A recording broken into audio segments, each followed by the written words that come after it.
Bugün bu yaşadığımız gün Allah'ın günüdür. Dün de Allah'ın dünüydü. Yarın da Allah'ın olacaktır.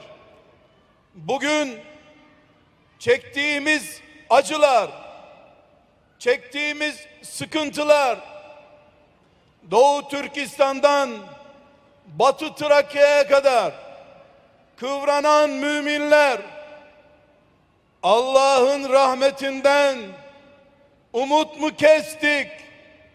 Biz dün, bugün, yarın son nefesimize kadar Allah'a imanla, Allah'ın adı için, Allah için varız.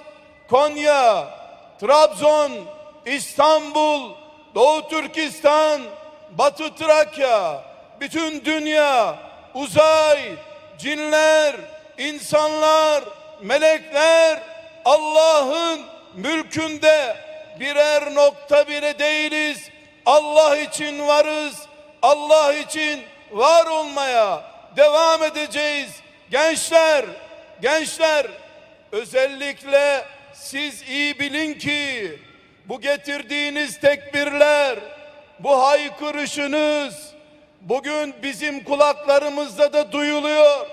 Sizi melekler de duydu. Yazıldınız, kayıt altına alındınız. Sizi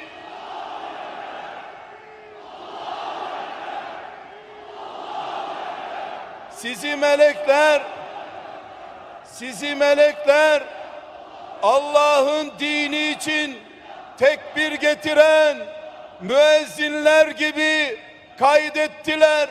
Bugün burada kaydedildiniz. Yarın, öbür gün İslam size muhtaç olduğu zaman kaçmayacaksınız. Ben buradayım diyeceksiniz. Nerede Allah sizi arıyorsa orada bulunacaksınız. Ey Müslüman kızlar, iffetinizle, ahlakınızla, müstakbel analığınızla, ailenizle Allah sizi aradığı gün Konya'da bulunun, yoklamalarda hazır olun.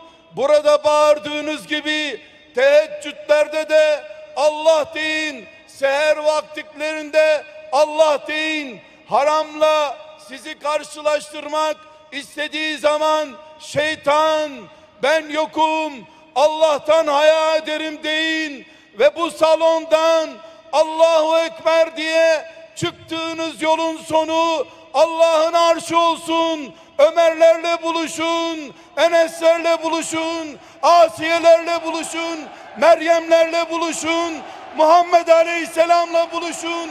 Şehit siz olun, sıddıklar siz olun, salihler siz olun, Allah'ın vefalı kulları siz olun.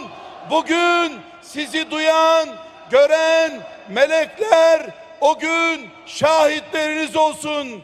Genç kızlar, genç delikanlılar, Asiyeler, Üsameler, burada siz tekbir getirerek melekleri şahit tuttunuz. Birileri Konya'yı